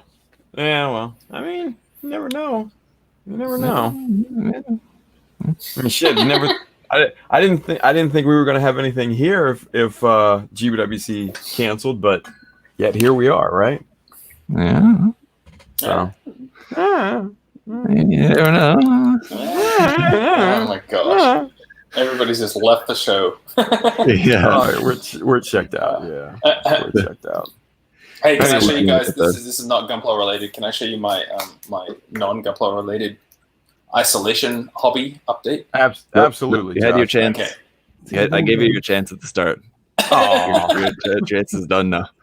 Damn it! See, guys, this is the real Zach. You don't see him. This is what it's like. This is what he's like in DMs. He's so mean. Right. Bullying Josh all the time. So as I've always said, my other hobby is my drone flying and stuff. I can't go to parks in Australia because we're doing mega isolation and me sitting down in a park flying my drone isn't exercise because I'm just sitting there in a chair, so I couldn't fly. So I've been practicing them in the backyard. And I don't know if any of you guys have done any remote control planes or anything like that. You guys done any of that? I mean, I have a drone, but nothing like yours. Okay. So there's like a thing. So I fly with goggles. So I see what the drone sees. So left means left, right means right. But what I'm trying to do is line of sight, no goggles in my backyard, so that I'm flying this way. And then when the drone turns around, right is left and left is right because it's coming towards me. And I see people fly on YouTube and they reckon it's really fun. And I'm practicing it. And you start to fly and then it starts to tilt the wrong way. And so you correct it. But of course you correct it the correct wrong way and it keeps correcting the wrong way. And so it's flying into my neighbor's yard and stuff like that. So I've spent probably the past 2 weeks, an hour a day, a bunch of batteries doing it. And it's been a while since I've had one of those. It's like learning an instrument where you suddenly get better and better every day and you go, damn, I'm doing it. And it's these like really steep boosts of kind of skill and satisfaction from doing it. So I don't crash it anymore. It's really cool. But I'll show you what I set up in my backyard. Let's see. Go select it. Sorry, I don't know why this is the entire screen. Let's see if this works. Oh. I was hoping that Josh was going to say that he flew his drone to the park and like slid on the slide and like put it on the same set. Damn, I wish. I suppose that would work because you could kind of experience going out. Exactly. Put the goggles on and just fly around. Right. Now is that working? Can you guys see my photo here? Oh, no. Yeah, you can. So much activity. Oh man, so I went to our version of Craigslist is a thing called Gumtree, and I looked up pool noodles because I watched some tutorials, and I bought a bunch of these pool noodles and then set them all up out in my backyard using some PVC pipe to make the little tracks, and here I am. Let me zoom in here. So these are pretty serious. These are like 2 meter tall. There's my happy face. These are 2 meter tall. He is so happy in that photo. Look at him. This is what isolation does. So this makes a boring flat backyard instantly fun. And I don't know. Okay, can you see this video now? Is my time working? Yeah. So this is basically what I do, and I'm flying around with my drone. This is my drone, and I try and go through the little pool noodle hoops. This is like after 2 weeks of practice. So now I'm like working it. When it comes back towards me, my brain automatically switches left to right, right to left. So it's actually pretty crazy how the brain kind of rewrites new pathways. So it's been really fun doing it. And when I hit the pool noodles, of course, the propellers chop into it. So now I have little bits of pool noodles all through my backyard, so I can clean them up before my dog eats them all. So anyway, so there's that. That's my show and tell. That's awesome. Yeah. So it's been pretty fun. I haven't had any mega accidents yet. So there's a neighbor next door where it flew over by mistake, but the other neighbor has a pool, and thankfully it wasn't that pool because that would destroy the drone instantly. Yeah. Oh man. Yeah. So it's been fun. Yeah. That's awesome, dude. Yeah. That's awesome. Your neighbor is stoked to just hear you like in the backyard with the like right for like an hour every day. And like I have music going and my drone's going around, and then I'll be flying towards something and it'll go weird. and my brain automatically corrects it. So while it's going, you hear me go, "Oh, that was sweet! Oh, look at me!" I'm like audibly yelling these like affirmation sentences, so they get that as well. Nice. Yeah, nice, very cool. Yeah, that's funny as hell. There you go. Good stuff. So, man. All right, so should we put a bow on this one, boys? It's 11 a.m. here in the States. Let's start doing plugs and calling it a day. What do you say? Mm-hmm. Yeah? Yep. Josh, you want to kick us off? So anyway, I'm into drones, and what I want to talk to you about is this. No, I'm just kidding. Josh Federa in Australia. Say hi to me on Twitter, Facebook, Instagram, all that stuff. And I hope everybody's staying safe and having fun building. Make the most of the time. Practice some stuff you want to get into. Because hobbies will save your sanity. So there you go. Yeah. Nice. Nice. Simon? Yeah, I mean, you can find me here on YouTube. Facebook, Instagram. It was just great. You're like, oh, look, I don't know. You can follow me. It was fantastic. Justin put me off because I can just see. Yeah, right. Oh man, it's great. Oh yeah, you can find me on social media. Very good, very good. Stay sane. Remember what day it is. Exactly. That's it. Every day's Saturday right now. Yeah. Nice. All right, Justin, where can everybody find you? Instagram. I've been doing a lot of live streaming on YouTube. Monday, Wednesday, Friday. Monday and Wednesday are build days. Friday is the Helios Hangout. Reach out to me if you want to hang out or talk about anything on Instagram. I tweet a lot. That's about it. Awesome. Oh, Zach? Yeah, here I am. I haven't been doing any live streaming this week because I've been trying to catch up on other stuff. But usually live stream a couple times a week. My wife keeps telling me you should make an actual schedule, so it's not just random. But it's hard to keep to a schedule. So I'm trying to... schedule means you have to keep to it. That's not fun. So I was as you could tell from my demonstration of what I'm working on, I'm just working on a bunch of different things. So that, and then between other just reviewing other kits and stuff, I'm never really know what I'm going to be working on from day to day. It's just kind of whatever comes up. So don't really live stream regularly, but typically at least a couple of times a week, except just not this past week. So next week I'll build the Gundam Verka here and probably something else. Otherwise just general stuff, some more works in progress. I'll have a review there of the Sazvi, showing the painted Sazvi all done. And the Mazinger is coming along, so just the usual stuff there. All right. That's it. Cool. Yeah. Good stuff. All right. Well, see, unlike Zach, I do stream on a schedule, you guys. Let's see. Every day, 3 p.m. to 5 p.m. Eastern U.S. time, and then 3 nights a week, Monday, Wednesday, Friday, 10 p.m. to 12 a.m. Eastern U.S. time. You can catch me on the social medias, Chow to Mecca, Facebook, Instagram, Twitter, Twitch, YouTube, all that. Go and do it up. And then if y'all want to join the Mech Army Facebook group, look that up. Give us a join. So I guess with that being said, I guess we're done here, right? Thank you guys for watching. We'll see y'all next month. Bye. See y'all next month. That was really funny.